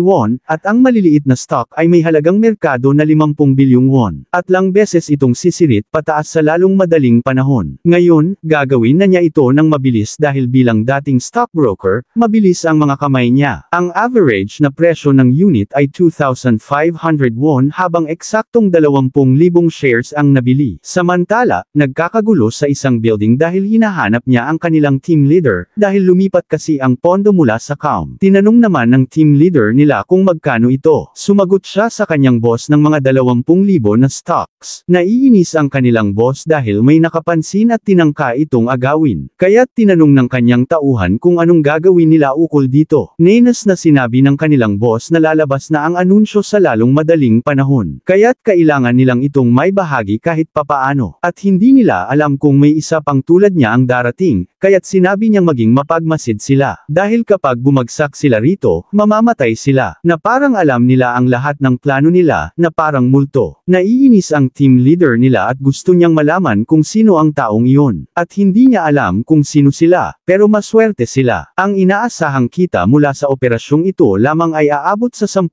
bilyong won. Kaya kapag pumalpak ito hindi bababa sa 10 tao ang kailangang magtrabaho para matapos ito. Habang nasa bahay ang ating bida, namangha siya at naitanong kung lahat ba ito ay pera. Dahil nagkaroon siya ng 46 na milyong won sa loob lamang ng 3 araw, kaya't natatakot siya. At mayroon pa siyang 26 na milyong won na natira matapos bayaran ang hindi pa nakolektang halaga. Sa isip niya tinanong niya ang sarili niya, kung dapat niya pa bang higpitan ito. Ngunit gutom pa rin siya para sa mas maraming pera. Sinabi niya sa sarili niya ni hindi pa siya nagsisimula kumita ng malaking pera. Dahil mas mabuti ng magkaroon ng mas maraming pera. Kaya naisip niya na kung hahawakan niya ang perang ito, dapat niyang ibalik ito ng may tubo. Kahit noong stockbroker pa siya dati, hindi niya naranasan ang ganitong klaseng jackpot. Nalaman niya na magkakaroon ng anunsyo tungkol sa bagong gamot sa susunod na linggo. At magkakaroon ito ng maayos na graph sa stocks. Nakita niya ang isang website na Skycno Refram. Naging masaya siya dahil panalo siya ngayon. Sa isip niya, dapat umiikot muna ang pera. Hindi niya akalain na ang kaalaman niya sa pag-aaral ng pagtaas ng halaga ng stock sa maikling panahon, na ginawa niya noong stockbroker pa siya, ay magiging kapaki-pakinabang ngayon. Kaya sigurado siya na mainit ang stock market sa kasalukuyan. Para sa kanya, ito ay parang isang cheat key sa stock na tila eksklusibong ibinigay para sa kanya. Kaya naisip niya kung hindi niya ito sinunggaban, baka nasaroon na siya ng bait. Samantala sa lungsod, kumakalat ang nobelang Magic Warrior na gawa ng ating bida. Sa tingin ng lalaki maganda itong basahin, kaya kinuha niya ang librong ito. Gayunpaman, may ilan na medyo naboboringan sa pangunahing tauhan sa kwento. Hindi siya sumang-ayon dahil para sa kanya, masaya rin ang kwento at mabilis ang daloy nito. Nang marinig ito ng mga tao sa loob ng bookstore, naging curious sila tungkol sa Magic Warrior. Sinabi ng may-ari ng tindahan sa bata na bilasan niya ang pagsauli ng libro pagkatapos. matapos. Pumayag naman ang bata at sinabing kung maganda ang kwento, sasabihin niya ito kaagad sa kanya. Kinagabihan bumalik muli ang bata sa bookstore at sinabi na sobrang ganda ng Magic Warrior. Nagtataka na tinanong ng may-ari ng bookstore kung bakit ang bilis niyang matapos basahin ang libro. Tumugon naman ang lalaki dahil sobrang swak sa kanyang estilo ang ganitong klaseng nobela. Habang tuwang-tuwa ang ating bida sa pagsusulat ng bagong chapter ng Magic Warrior, patuloy itong sumisikat ang nobela. Samantala kinaumagahan sa loob ng bahay ng ating bida, kumakain silang magkakasama. Napahinto ang nanay ni Tessan sa pagkain at napatingin sa kanyang asawa. Tinanong niya ang asawa niya kung may masama bang nangyari sa kanya. Napansin din ng ating bida ang kalagayan ng kanyang ama na may kinalaman sa utang nito. Upang hindi mag-alala ang lahat, sinabi ng tatay ni Tessan na wala siyang problema. Makikita ang dalawang kambal na labis na nag-aalala sa kalagayan ng kanilang ama, kaya iminungkahi nilang magpatingin ito sa ospital. Sa tingin ng ating bida, panahon na upang sabihin ang kanyang kinita mula sa stocks at sa pagsusulat ng nobela. Kaya kinuha ng ating bida ang atensyon ng lahat at sinabi na katulad ng dati, ang soybean paste soup ng kanilang ina ang the best. Ngunit sa isipan ng kanyang ina at mga kapatid, iniisip nila na talagang walang pakialam si Tessan. At tumingin siya sa kanyang ina na sinasabi na hindi niya na kailangan mag-alala pa. Nakuha naman ng ina niya kung ano ang gusto niyang iparating sa kanya. Dagdag pa niya na papasayahin niya ang kanilang malungkot na ama. Kaya tinanong ni Tessan ang kanyang pamilya kung may gagawin sila ngayong araw. Nais malaman ng kanyang ina kung ano ang nangyari sa kanya. Sumagot siya na ililibre niya silang lahat ng pagkain sa labas. Medyo nagdududa pa ang mga kapatid ni Tessan sa sinasabi nito sa kanila. Ngunit sumagot ang kanyang ama na sila ay gipat sa pera ngayon. Medyo nalungkot ang ating bida nang makita ang kalagayan ng kanyang ama. Kaya tinanong niya ang kanyang ina kung isasama ba niya ang kanyang tatay palabas, at kaagad ito ay kinasang ayunan ng ina niya. Dagdag pa ng ating bida na dalhin nila ang kanilang ID card at ganoon din ang kambal, na dalhin ang kanilang student ID cards. Tinanong naman ng ina ni Tessan kung bakit kailangan nilang dalhin ang mga ID card nila. Tumugon naman ang ating bida dahil kailangan nila ito sa pupuntahan nila. Tinanong ng kambal kung bakit kakaiba ang kinikilos ng kuya nila, kaya tinanong nila kung may part-time job ba ito, ngunit hindi naman ito sinagot ng ating bida. Inilahad ang sitwasyon ng pera ng ating bida, na magsisimula na ngayon. Ang ideya ng kumita tulad ng osa at gumastos tulad ng lobo ay labis na nakakahumaling sa kanya. Makikita na pumunta sila sa susunod na destinasyon upang mamasyal, at sinabi ng kambal na matagal na simula noong lumabas sila ng lungsod kasama ang pamilya nila. Biglang napahinto ang dalawang kambal sa isang tindahan ng cellphone. Dahil nakita nila ang cellphone na pumukaw sa kanilang atensyon sa ganda nito. Na-excite sila sa ganda ng cellphone, lalo na dahil ang camera nito ay 1.3 megapixels. Sinabi ng kanilang ama sa dalawang kambal na wala silang pambili para dyan, kaya umalis na lang sila. Ngunit sinabi ng kanilang kuya na pumili sila ng modelong gusto nila, kaya't kinagulat nila ito. Sobrang saya ng dalawang kambal dahil magkakaroon na sila ng cellphone. Nag-aalala ang kanilang ama dahil masyado raw mahal iyon para sa mga nakababata niyang kapatid. Kahit pa may royalties siya, sobrang mahal naman nito. Ngunit hindi ito pinansin ni Tessan, bagkus pinapili sila ng cellphone na gusto nila at inalok ang mga magulang na pumili rin ng couple phone na gusto nila. Dahil dito, naging masaya ang kanyang ina at tinanggap ang alok ni Tessan at nagpasalamat siya dahil magkakaroon din siya ng cellphone. Sinabi ng ina na gusto niya ang Siemens L series at pinapili ang asawa na bumili na rin. Pumili naman ang ating bida ng kulay itim na cellphone. Sinabi niya sa cashier na babayaran niya ito ng buo. Dagdag niya pa na siya at ang mga kapatid niya ay menor de edad pa, kaya sinabi niya na paki-register ito sa pangalan ng mga magulang niya. Nang suriin ng cashier ang pera ng ating bida, sinabi niyang ang total amount ng pera nito ay 2.17 million won. Sinabi ng cashier na libre na ang subscription fee, at makikita ang buong pamilya ng ating bida na gulat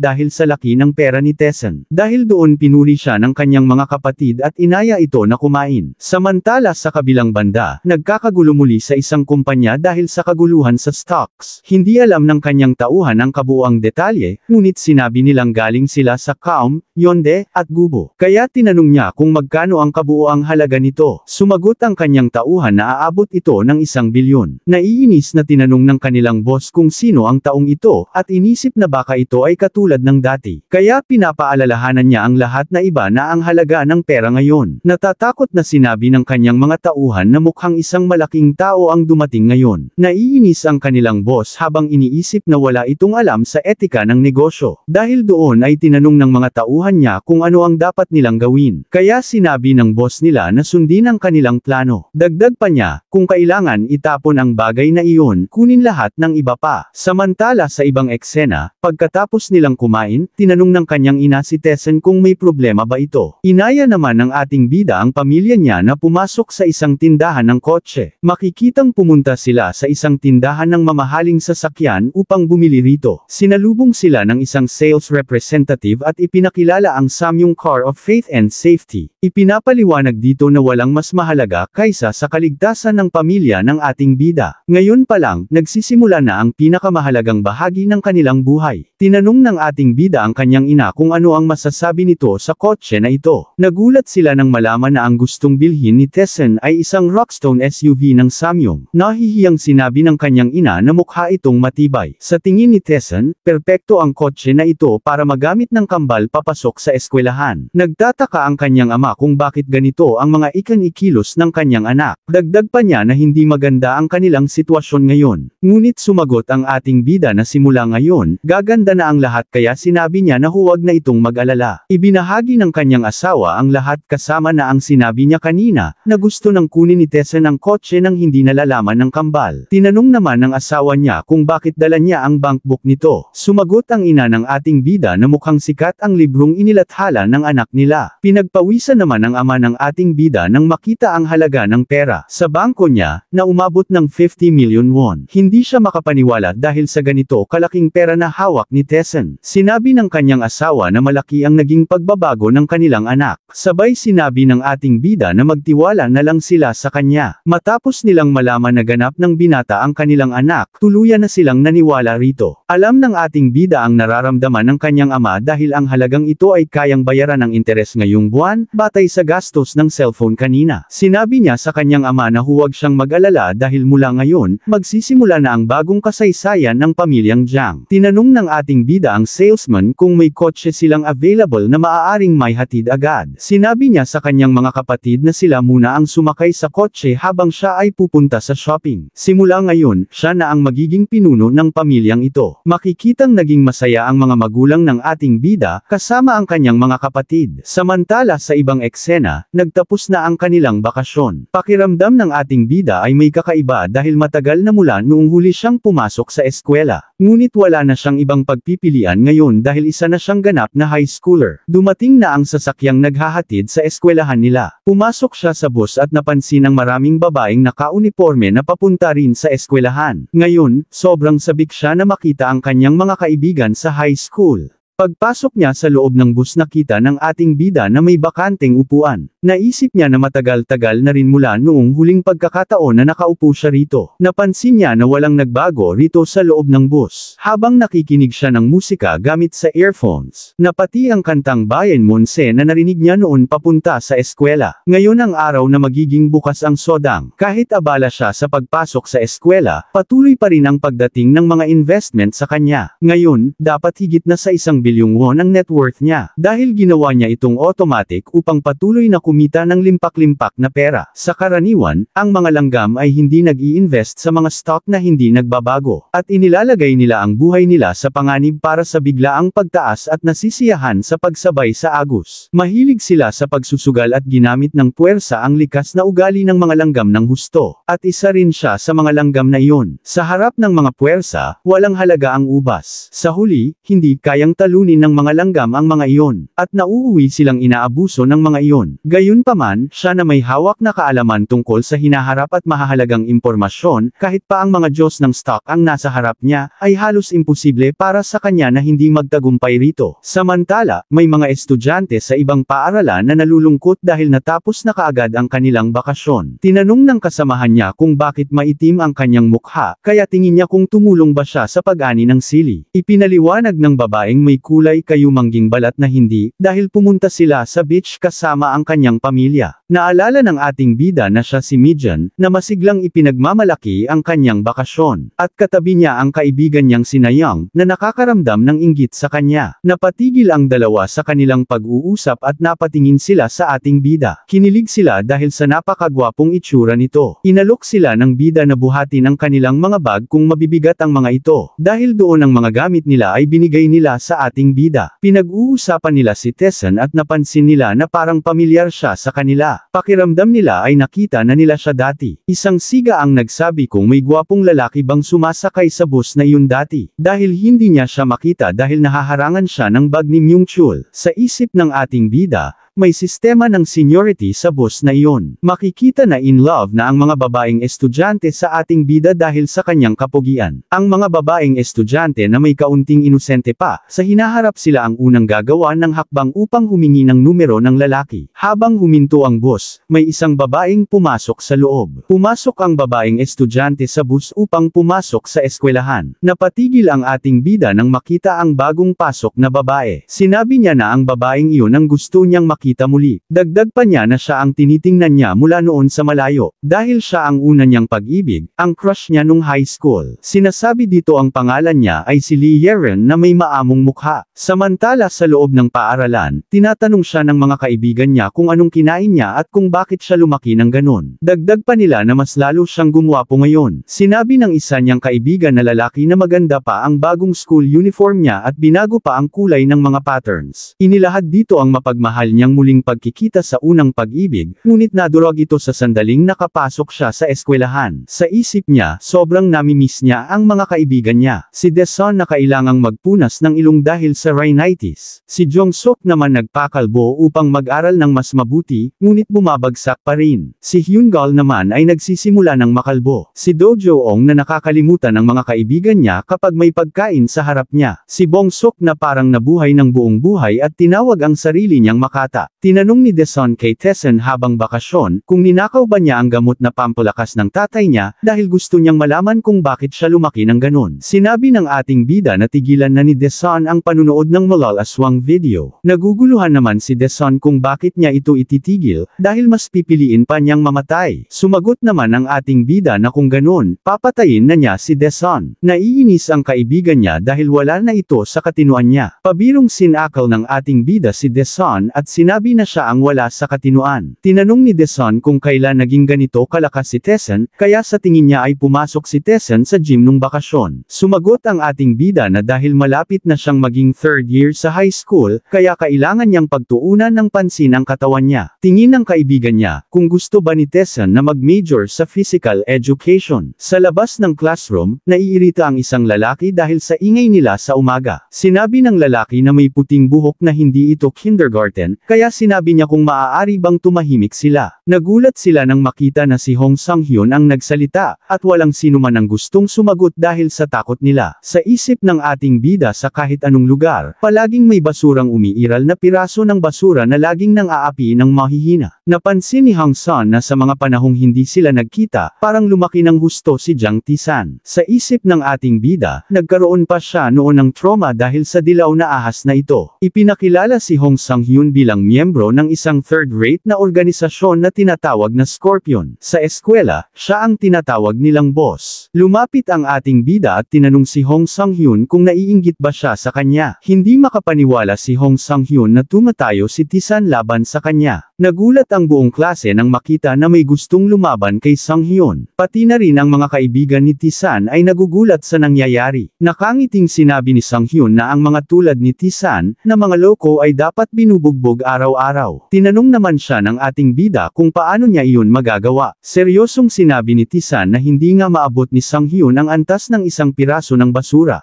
Sinabi ng ating bida kay Hong San na hanggang doon lang ang level niya, habang makikita ang kanyang mga kaibigan na takot na takot. Sinabi ni Dujong kay Tisan kung nasisiraan na ba ito ng bait. Sa isip ng ating bida, panahon na para tapusin ang lahat. Dahil sa mga karahasang naranasan sa eskwela at sa kanyang nakakahiya at mapait na nakaraan, oras na para maghiganti siya. Lumapit si Hong San at seryosong pinapaulit kay Tisan ang sinabi nito sa kanya. Makikita ang mga ugat sa ulo ni Hong San na lumilitaw dahil dahil sa sobrang galit niya sa ating bida. Natutuwa naman si Tisan habang iniisip kung paano siya tinatitigan ni Hong Son. Napansin ni Hong Son na tumatawa ang ating bida sa harap niya. Sa isip ni Tisan na akala ni Hong Son na ang karahasan ng tunay na kapangyarihan. Bigla na lang bumukas ang pinto ng kanilang classroom. Tinanong ng kanilang guro silang dalawa kung ano ang ginagawa nila. Galit na sinabi ng guro na tahimik ang klase at inakala niyang nag-aaral ang lahat. Ngunit ano ito? Nagkakatitigan lang silang dalawa. Tumanggi si Tisan at sinabi sa guro na matagal na silang hindi nagkikita kaya natutuwa sila. Naiinis si Hong Son dahil sa lakas ng loob ng ating bida na magpanggap na inosente sa harap niya. Nilapitan sila ng guro at sinabihan na tumahimik sila, at inutusan sila na umupo agad sa kanilang mga upuan. Nakahinga ng maluwag ang mga kaibigan ni Tisan dahil sa pagdating ng guro, na tila nailigtas sila sa gulo pansamantala. Kaya hanggat walang ibang mangyayari, may pag-asa silang makalampas dito ng walang aberya. Pagkatapos silang makahinga, tinawag ni Tisan si Hong Sang-hyun. Hindi inaasahan ng lahat nang biglang hinamon ni Tisan si Hong Sang-hyun na magkita sila sa tanghalian, sabay kindat bilang senyales ng konfrontasyon. Sobrang inis na inis si Hong Sang-hyun dahil sa kay-abangan na ipinapakita ng ating bida. Dahil dito, napag-isipan niyang pagbibigyan niya ang hamon ni Tisan. Samantala, sinabi ng kanilang guro na kapag mataas ang exam scores nila, mataas din ang tsansa na makapag-asawa sila ng maganda. Si Hong Sang-hyun na nakaupo sa likuran, ay patuloy na nakatitig kay Tisan na nasa harapan. Pagkatapos ng recess ng unang period, sinabi ni Jong-sok kay Tisan na yari siya dahil mukhang tinatawag na ni Sang-hyun ang mga tauhan nito. Hindi naman siya nagulat ukol doon. Pagkatapos ng recess ng ikalawang period, tinanong siya ng mga kaibigan niya kung ano ang problema niya ngayon. Dagdag pa nila, kung hindi niya iniiwasan ang tae dahil natatakot siya, iniiwasan niya ito dahil madumi ito. Pagkatapos ng recess ng ikatlong period, sinabi ng mga kaibigan ni Tisan na mag-isip naman siya, dahil parang nag-amoy pintura siya buong bakasyon. Ngunit wala pa ring pakialam ang ating bida sa mga sinasabi nila. Dumating na ang oras ng tanghalian. Tinanong ni Tisan ang mga kaibigan niya kung hindi ba sila kakain. Ngunit nag-aalala ang mga ito, kaya alam nilang hindi sila makakakain ng maayos ngayon, dahil pakiramdam nila, dahil kay Tisan hindi sila mamamatay ng payapa. Tinanong ng mga kaibigan ni Tisan kung anong kinain niya at kung paano siya naging ganito katapang. Tinanong pa nila kung hindi ba nila alam ang gang ni Sang-hyun, dahil narinig nila na ang mga tauhan nito ay sobrang marurumi kung lumaban. Sinabi ni Bong-sok na parang mamamatay siya ngayon dahil may ganito siyang kaibigan. Ngunit hindi naman ito sineryoso ng ating bida, bagkus inaya niya ang mga kaibigan niya na kumain na lang. Nag-aalala ang mga kaibigan ni Tisan, nagtataka kung makakakain pa sila habang binubugbog siya ng mga tauhan ni Sang-hyun. Sobrang natuwa naman ang ating bida dahil sa sobrang pagpapahalaga sa kanya ng mga kaibigan niya.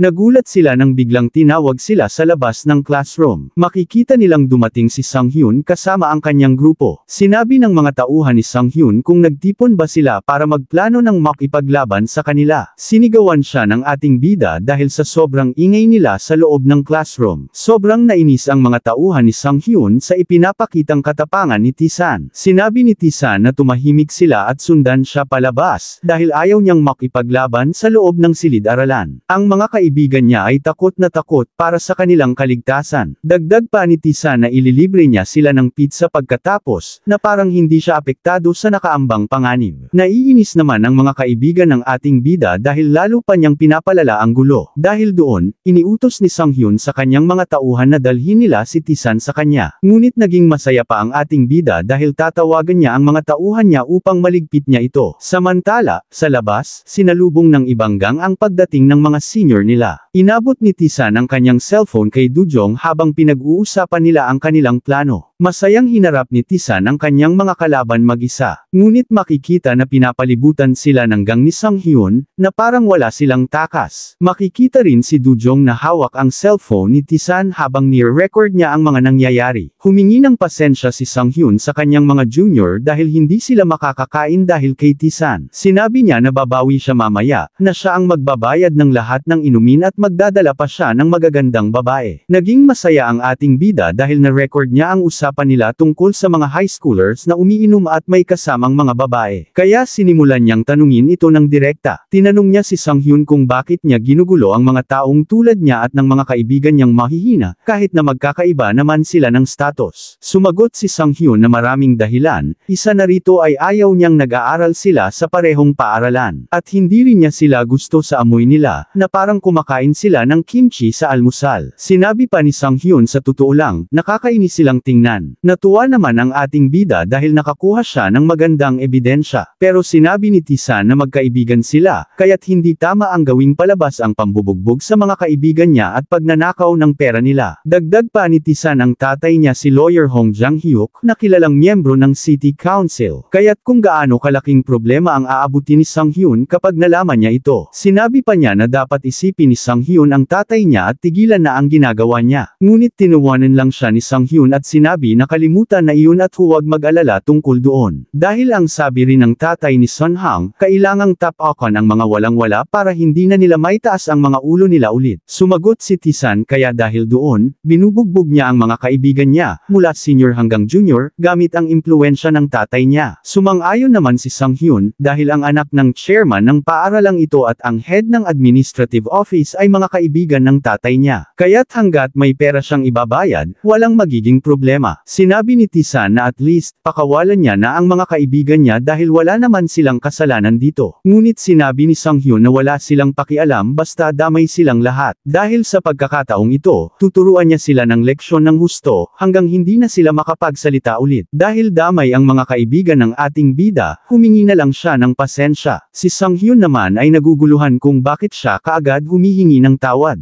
Kaya inalok ni Tisan si Sang-hyun ng pera upang pakawalan ang mga kaibigan niya, ngunit sa isipan niya na mahuhuli niya siya sa bitag niya. Nang marinig ni Sang-hyun ang halaga ng pera inaalok sa kanya, sumang-ayon na siya, dahil kung bibigyan siya ni Tisan ng 100,000 won, mapapatawad na niya ang mga kaibigan nito. Inabot ng ating bida ang perang pinaghirapan ng mga magulang niya, mula sa pawis at luha nila para sa pamasahe niya at allowance niya ng isang buwan. Kaya't humihingi siya ng pasensya upang pakawalan ang mga kaibigan niya. Nagulat si Sang-hyun dahil higit ang dala ni Tisan kaysa sa karaniwang araw ngayon. Pagkatapos ibigay ni Tisan ang pera, sinabi niyang pakawalan na niya ang mga kaibigan nito. Ngunit tumugon si Sang-hyun na may masamang ngiti, na parang gagawa siya ng masama. Dahil doon sinampal niya si Tisan ng malakas, kahit binigyan pa siya nito ng pera. Ngunit sa isip ni Tisan alam niyang mangyayari ito, ngunit naiinis siya dahil kailangan pa niyang umarte. Nag-alala naman ang mga kaibigan ni Tisan dahil sinaktan siya ni Sang-hyun. Bumangon si Tisan mula sa pagkakasample niya, pinunasan ang dugo sa kanyang labi, at tumingin kay Do Jo-ong. Nalaman ng kaibigan niya kung ano ang dapat niyang gawin. Kaya't dahil doon, lahat ng nangyari ay na-record niya. Pinunasan niya ang dugo sa labi niya at sinabi na oras na para iligpit sila. Pagkatapos umalis ng buong gang ni Sang-hyun, tinawag sila ni Tisan. Tinanong ito ni Tisan kung saan sila pupunta. Dahil kung aalis na lang sila rito, sobrang nakakadismaya ito. Binigyan ng babala ni Tisan si Sang-hyun na hindi pa tapos ang laban nila. Hindi naintindihan ni Sang-hyun kung ano ang binabalak ni Tisan. Sinabi ng ating bida sa kanya, kung nakita sila ng mga ninuno nila ngayon, lalabas sila sa mga libingan nila. Dagdag pa niya, kasalanan nila na may pinakamasamang basura na inapo nila. Matapos iyon nang marinig ng mga tauhan ni Sang-hyun, gusto nilang tahimikin ang bibig ni Tisan. Dahil doon, iniutos ni Sang-hyun sa kanyang mga tauhan na bugbugin si Tisan. Makikita na sabay-sabay nilang sinugod si Tisan. Ngunit bigla, isa sa kanila ay sinapak lang ni Tisan ng isang suntok. Dahil doon nagulat ang grupo ni Sang-hyun, dahil sa lakas ni Tisan. Makikita na ang lalaking sinapak niya ay tumilapon ng malayo. Humihingi ng pasensya ang ating bida dahil hindi pa kasi siya sanay kontrolin ang lakas niya. Pati mga kaibigan ng ating bida ay gulat na gulat sa lakas ni Tisan. Inalarma ito ni Sang-hyun sa mga tauhan niya, na sabay-sabay nilang tapusin si Tisan. Sa isip ng ating bida, perfect self-defense ang ginawa niya. Pinasugod muli ni Sang-hyun ang buong gang niya upang matalo siya si Tisan. Gusto malaman ng ating bida ang lakas ng mga kalaban niya, kaya't hinintay niya itong sumuntok sa kanya. Dahil sa bagal nito, bigla siyang nag-counterattack ng isang suntok direkta sa ulo ng kalaban niya. At dahil doon, isa sa kanyang mga kalaban ay napatumba niya. Umiwas si Tisan upang iwasan ang kahoy na dala ng mga gangster na gustong saktan siya. Ngunit kahit ganoon, nagawa pa ring sipain ni Tisan ang mga kalaban kalaban gamit ang kanyang mga paa. Dahil doon, nakuha niyang mapatumba sila ng sobrang dali. Ngunit tinabayan nila ang kanilang puso at ituloy nila ang pag-atake. Dahil doon, hindi sila nagpasindak sa lakas ni Tisan at patuloy na sumugod. Makikita na pinagsusuntok ni Tisan ang mga kalaban niya nang walang kahirap-hirap dahil hindi parent sila sumusuko. Makikita ang boss nila na hindi makapaniwala sa ipinapakitang lakas ni Tisan sa pakikipaglaban. Inutusan na ni Sang-hyun ang mga kanan kamay niya na makipaglaban na rin. Kahit na marami ang kalaban ni Tisan, hindi pa rin siya nahihirapan. Inis na inis si Tisan dahil nais niyang makabawi mula sa mga pagkakamali ng kanyang nakaraang buhay. Galit na galit ang mga siga dahil hindi nila masaktan si Tisan kaya gumamit sila ng pandaraya sa pamamagitan ng alambre na nakakabit sa kahoy. Makikita na sabay-sabay nilang inatake si Tisan upang ito ay mapatay nila. Nagulat si Sang-hyun matapos niyang masaksihan ang pagbabago ni Tisan. Hindi niya akalain na ang Tisan na kilala niyang walang kwenta ay magpapakita ng ganitong lakas. Sa kabila ng pandaraya, nasira ni Tisan ang mga sandata ng mga siga. Sinabi niya na hindi nila dapat dinadala ang mga delikadong armas sa kanilang laban. Dahil dito natakot ang mga siga sa ipinakitang lakas ni Tisan, kaya hindi na sila makagalaw sa takot. Inutusan ni Tisan ang lahat na lumuhad sa harap niya, at dahil sa takot nila, agad nila itong sinunod upang maiwasan nila magulpi. Nakangiting sinabi ni Tisan kay Sang-hyun na dapat siyang lumuhad din. Kahit takot na takot si Sang-hyun, pilit niyang ipinapakita ang tapang niya kahit halata ang panginginig nito. Iniutos ni Sang-hyun sa ating bida na huwag siyang lumapit sa kanya. Ngunit dahil sa inis ni Tisan, sinampal niya ito. Iniisip ni Sang-hyun kung bakit ganito ang ugali ng ating bida ngayon. Sinabi ni Tisan na huwag siyang pilitin na ulitin pa ang sinabi niya, dahil lalo lang nitong pinapalala ang sitwasyon. Sa kanyang isipan, ginagaya niya ang mga linyang ginagamit ni Sang-hyun na labis niyang ikinatutuwa. Sinabi ni Sang-hyun sa ating bida upang matakot ito na kikilos agad ang kanyang ama kung sasaktan niya siya. Nakangiting sinabi ni Tisan na puro kalokohan ang sinasabi ni Sang-hyun at saka siya binastos gamit ang kanyang daliri. Dahil doon, sumigaw si Sang-hyun habang umiiyak at nagbanta na aatakihin si Tisan dahil sa takot. Biglang naging seryoso ang ating bida at nagdesisyon na makipaglaban. Dahil dito, sinabayan ni Tisan ang pag-atake ni Sang-hyun at nagsabayan ang kanilang mga kamao. Dahil sa lakas ng kamao ng ating bida bunga ng kanyang matinding pagsasanay, nagawa niyang mapinsala si Sang-hyun. Na-dislocate niya pa ang balikat nito at lubhang nabali ang kanyang kanang braso. Sa sobrang sakit, nagsisigaw ang couple habang hawak ang kanyang kamay. Umiiyak siya ng sobra dahil sa sakit na nararamdaman niya, at pati mga daliri niya ay nabali. Dahil doon, nagpagulong-gulong siya sa sobrang sakit at umiiyak na parang bata. Kaya pinagbantaan niya na papatayin niya ang ating bida, pati na rin ang pamilya nito. Matapos iyon marinig ni Tisan na hindi dapat iwanan si Sang-hyun ng ganoon dahil kailangan pa niya ng higit pang suntok. Isang sikat na linya mula sa pelikulang ipapalabas sa hinaharap tungkol sa laban sa krimen. Wala nang magawa si Sang-hyun dahil sa takot niya sa ating bida. Dahil sa galit ng ating bida, pinagsusuntok niya ang couple. Hindi makapaniwala ang mga kaibigan ni Tisan dahil sobrang brutal ng kanilang kaibigan. Pagkatapos noon, makikita kung gaano kabagsik ang ginawa ni Tisan sa kalaban niya. Nadismaya ang ating bida sa nangyaring ito, kaya napagpasyahan niyang unti-unti nila itong isasampa kay Lawyer Hong. Tinawag niya si Do Jung upang kunin na ang kanyang cellphone. Pagkatapos niyang bugbugin ang mga gangster, may tinawagan si Tisan sa kabilang linya. Tinanong ni Tisan kung ito ba ang 911, dahil may malaking gulo sa paaralan nila. Sinabi niya pa na ang lokasyon ay sa bundok sa likod ng Jiangju High School. Dahil sa 20 na katao at kasama siya, ang nasaktan. Kaya nakiusap siya na dumating sila agad rito. Samantala, nagkakagulo sa buong ospital dahil sa gulo na nangyari sa paaralan. Tumambad ang mga injury ng mga estudyante dahil kay Tisan sa pakikipaglaban nila. At samantala sa ibang lugar, sa VIP ng ICU, sinabi ng lalaki na ang transposisyon ay aabot ng hanggang 16 na linggo. At ang kanang daliri niya at kasukasuan ay napinsala at nahati sa maraming piraso. At matapos ang operasyon, hindi na siya makakabalik sa normal. Kaya mabubuhay na siya ng may kapansanan. Tinanong naman ng tatay ni Sang-hyun kung saan na ang nanakit sa anak niya. Nainis siya at gusto niyang malaman kung saan ang salarin na nagpasakit sa anak niya. Nagalit na sinabi ni Lawyer Hong sa ating bida na hulihin at ikulong siya kaagad.